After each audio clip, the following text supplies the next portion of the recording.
Hi guys, in this video we're going to quickly tackle the Bayes theorem. Okay.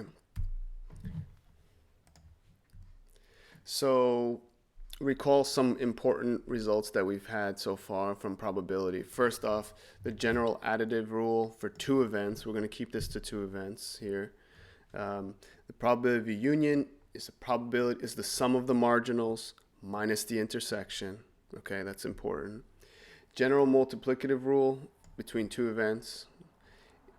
The probability of A intersect B is the probability of A given B times the probability of B. Or the same thing can be done flipped, probability of B given A times the probability of A.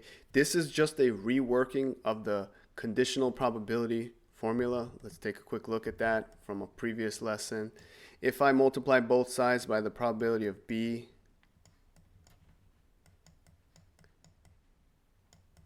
right, these will cancel, and I can get the probability of the intersection by multiplying the probability of the conditioned event, condition, times the probability of A given that condition.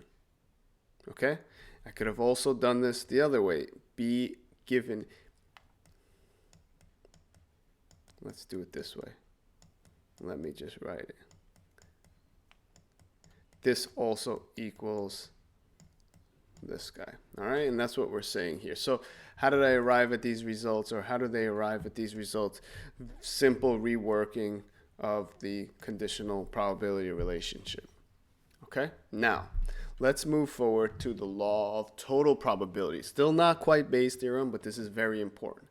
The law of total probability tells us that if we have these events, let's call them A1, A2, A3, A4, AK.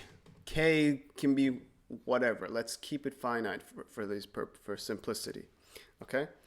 And these events are, we're told, or somehow we confirm that they're mutually exclusive. Basically, they're disjoint, right? Same, synonymous. With a probability, if you add up all their probabilities, this is what this is saying. That sums up to 1. Okay? So these events right here, they could be as little as 2. K could be as little as 2. And let's just keep it countably finite, okay? Countably infinite, all right? Or let's just say K is 10. What it's saying is that these K events are mutually exclusive. They're disjoint. That means they don't share any outcomes. Okay, great. But on top of that, they're collectively exhaustive, which means they fill up the entire sample space together. So the picture would be like this. Slice up the sample space into however many pieces. This could be A1, A2, A3, A4. I ended up with 5, K being 5, okay? Okay, so that's the setup for the law of total probability. It's also going to be the setup for Bayes' theorem, so it's really important for you to understand this condition, okay? Then all of a sudden, event B comes around. Event B is just an arbitrary event in this sample, in this chance experiment. Here comes B. Let me draw B.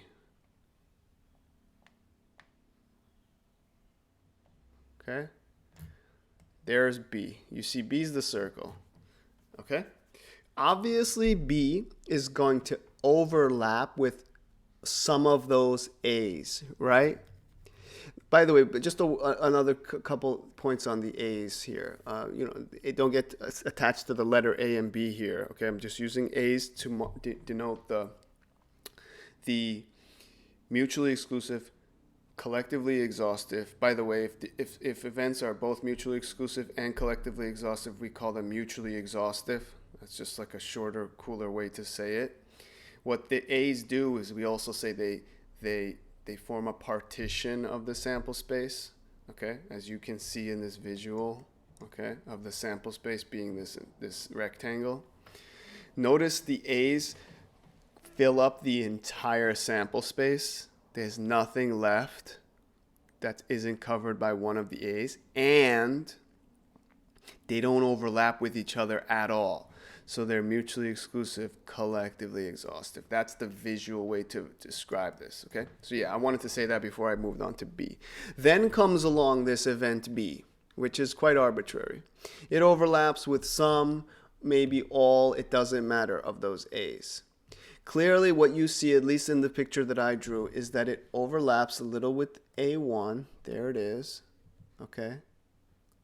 That's the part of B that overlaps with A1.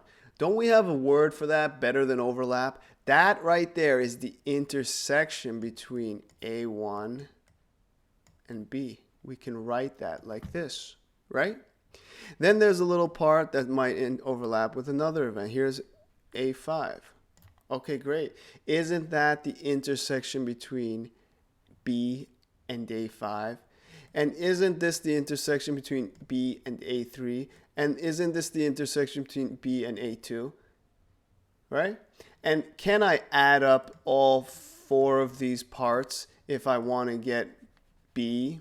So if I want to know the probability of B, in this little picture that I drew here, I can split B up into the part that went with A1, A2, A5, and A3, and add all those up without having any concern of over counting anything, because after all, these A's were mutually exclusive, right? Now, what about A4 here? Just a quick word on that. B does not even come into contact with A4. It doesn't overlap with it. So what's the intersection between B and A4? It is null. It is null, right? Quick. Okay? So the probability of that intersection is 0, so we don't even need to consider it. All right.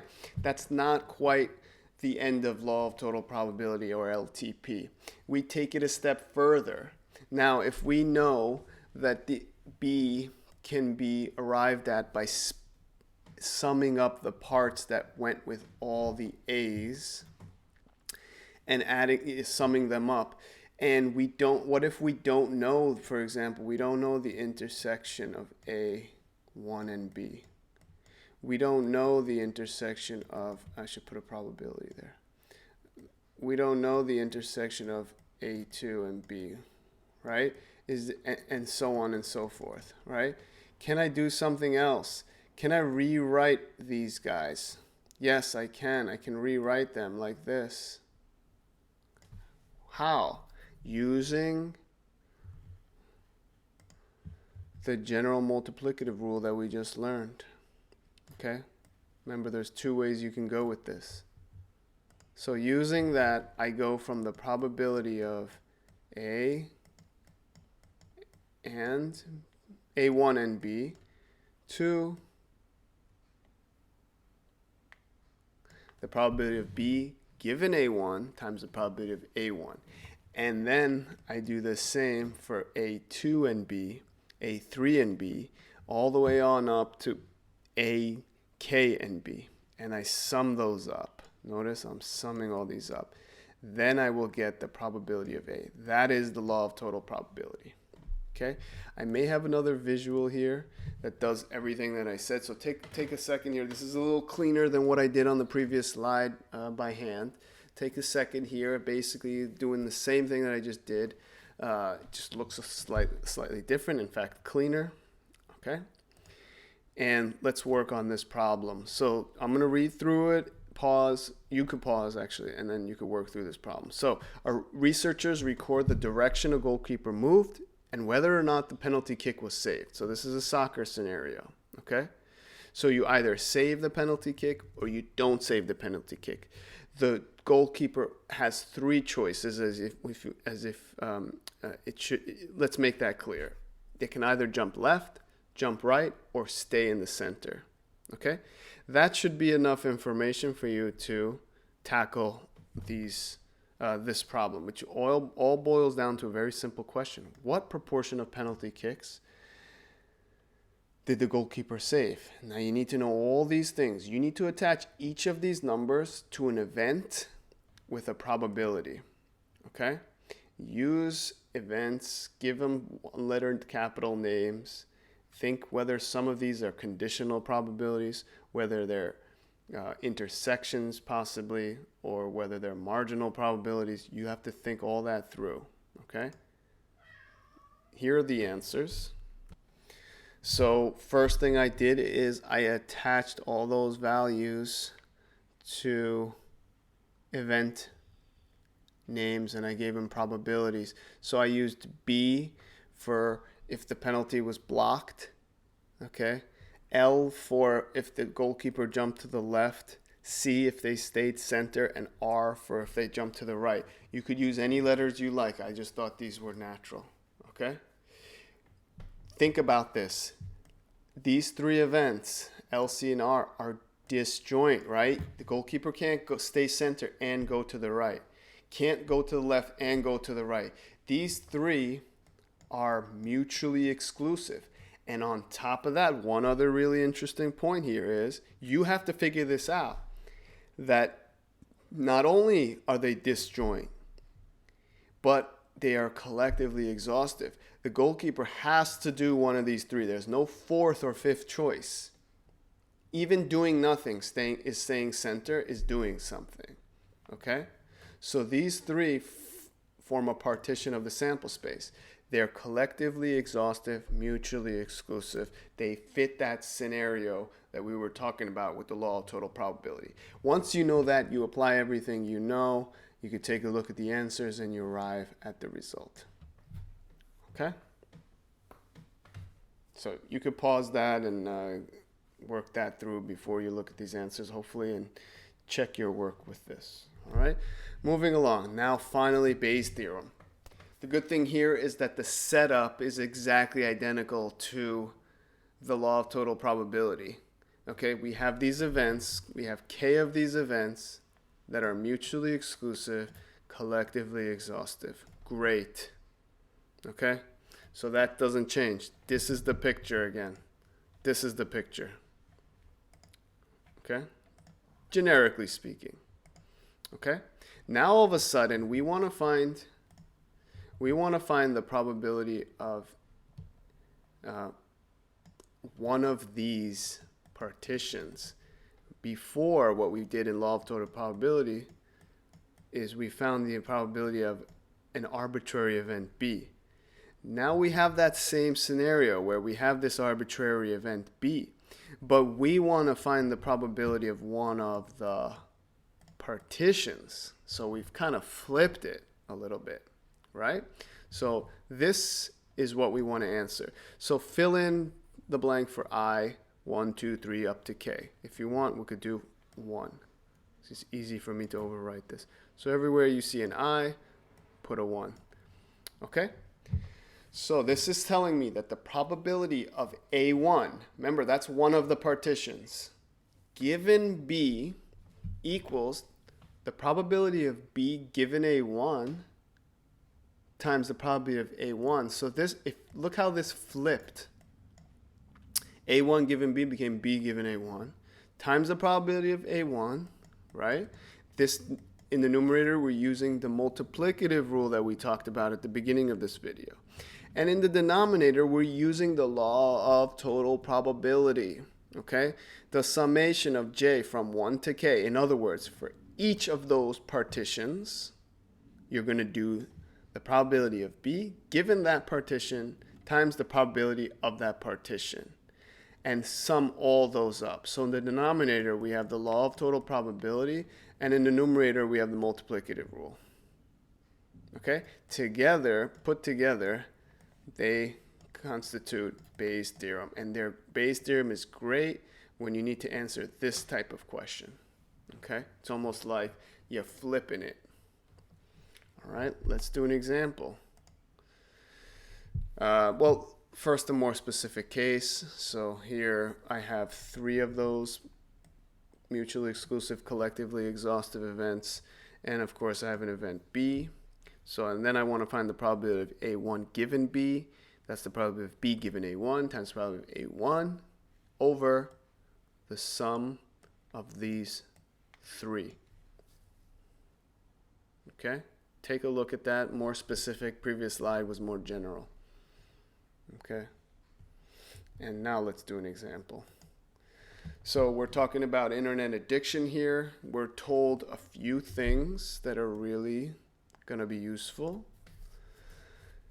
And then we're asked a very simple question. Of those who suffered from internet addiction. Sounds conditional. What proportion were female? So of those who suffered, not of everyone, but of those who suffered, what proportion were female? Okay? Come up with a naming convention for the events. Connect all these given proportions, probabilities, to the naming convention you come up with. Then reformulate this question into a probability statement. Hint, it's going to be a conditional. Okay? And then break it down. Okay? Try to answer the question as simply as possible. You don't have to just assume you need to use Bayes' theorem. Sometimes just conditional probability from the previous lectures will answer this kind of question. Sometimes you need to go further. So pause, work on it, and here are the results when you're ready. Okay, so I used F for female, M for male, attach those values to those probability statements. We're told of the females, 13.1% suffered, so I give an F. Of the males, conditioned on male, 24.8 suffered, so conditional probability. Now the question was F given I, right? Of those who suffered, I for me, is internet addicted. Okay, you may use another letter, doesn't matter. Of those who suffered, so conditioned, given that you suffered, what's the probability you were female? That's the question that we needed to answer. There's one way to write it. Okay, by one way I mean I used F and I. You might have used other letters, but you should have the same fundamental statement as me. Then we quickly realized that conditional probability is not going to help us out because we don't have the intersection between these two. But we can go further with Bayes' theorem. We can break down the problem like this using Bayes' theorem because F and M are mutually exclusive, collectively exhaustive. So I can take I and spread it across the two. And if I do, using all the values that were given to me in the problem, I can answer this question. 36.2% of those internet addicted are female. Okay. All right. Hope this was helpful. This should be the last unit on probability that I do for this particular course. But I may go and have gone further in other courses. So you could search my channel to see other lectures and examples of probability. All right, till next time, subscribe, share, like, and have a great day.